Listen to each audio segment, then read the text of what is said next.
You are Moses, whom Allah selected as his messenger, and as the one to whom he spoke directly. Yet you blame me for a thing which had already been written in my fate before my creation. Allah's Prophet Muhammad said twice, so Adam outclassed Moses. Also narrated that the Prophet Muhammad said, Moses said, My Lord, may I see Adam, who removed us and himself from the paradise. So Allah made him see Adam, and he said to him, Are you Adam? Adam said, Yes. And he said, Were you the one in whom Allah breathed his spirit, and before whom he bowed his angels, and to whom he taught the names of all things? Adam answered, Yes. So Moses said, What made you remove us and yourself from paradise? Adam said, Who are you? Moses said, I am Moses. Adam said, So you are Moses, the prophet of the children of Israel. Were you the one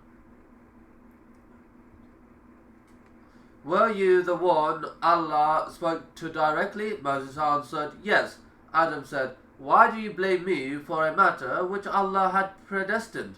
So Allah's Prophet Muhammad said twice, Adam outclassed Moses. Variation of where Adam, Eve, and Iblis descended. There are many traditions concerning the place of Adam's descent upon earth.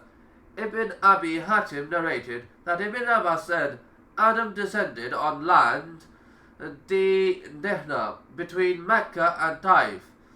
Hassan said that Adam descended in India and Eve in Jeddah, Saudi Arabia. Iblis Bodhistiman, Iraq, and the serpent in Ashahan, Iran. This last was also reported by Ibn Hatim. Asadli related that Adam descended with the black stone, a large black stone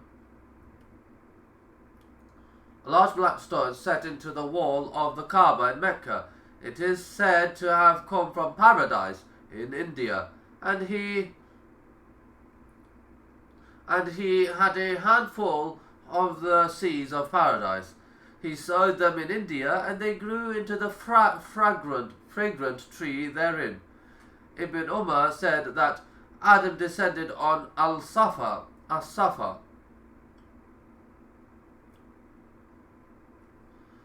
and Eve on Al-Marwa, names of two mountains in the vicinity of the sacred house in Mecca. Part of the rites of pilgrimage Hajj includes placing between these two hills in commemoration of Hajj's search for water.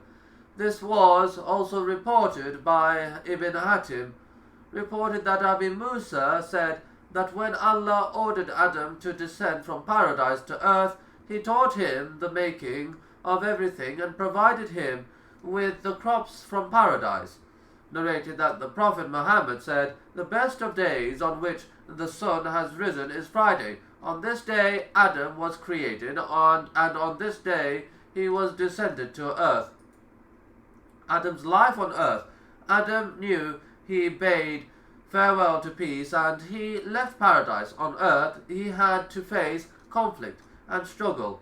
No sooner had one ended than another began. He also had to toil to sustain himself.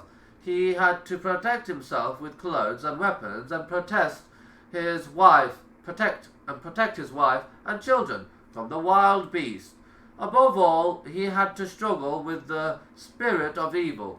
Satan, the curse of his expulsion from paradise, continued to beguile him and his children in an effort to have them thrown into the eternal hellfire. The battle between good and evil is continuous, but those who follow Allah's guidance and should fear nothing, while those who disobey Allah and follow Iblis will be damned along with them.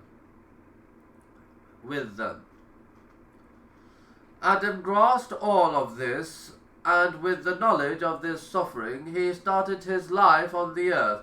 The only thing that allowed his grief was that he was master of the earth and had to make it yield to him.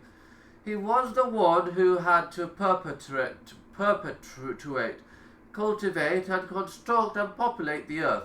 He was also the one who had to procreate and raise children, who would change and improve the world. The first 4 children, the pinnacle of earthly bliss, was reached with when Adam and Eve witnessed the birth of their first children, a set of twins. Adam was a devoted father and Eve a contented mother. The twins were Cain, Kabil, and his sister.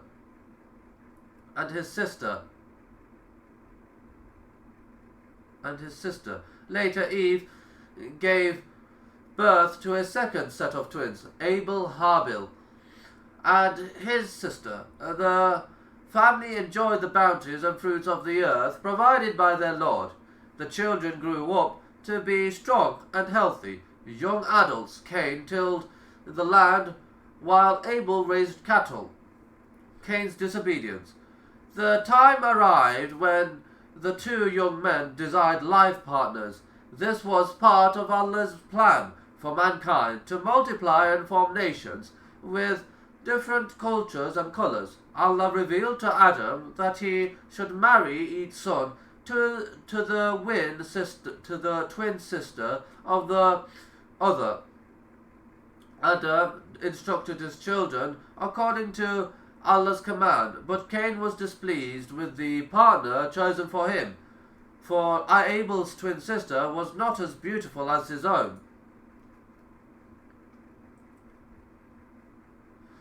Commentary: Cain's disobedience. It appears that since the beginning of time, physical beauty has been a factor in the attraction between man and woman.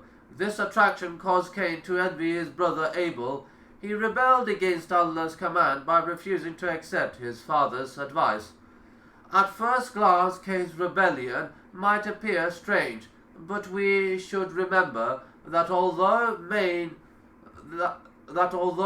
has a pure nature, the potential for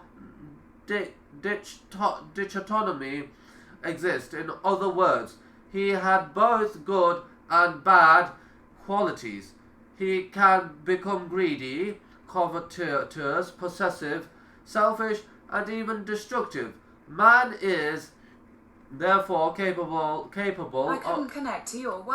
of seeking self-satisfaction, even if it leads to failure in this life and in the hereafter.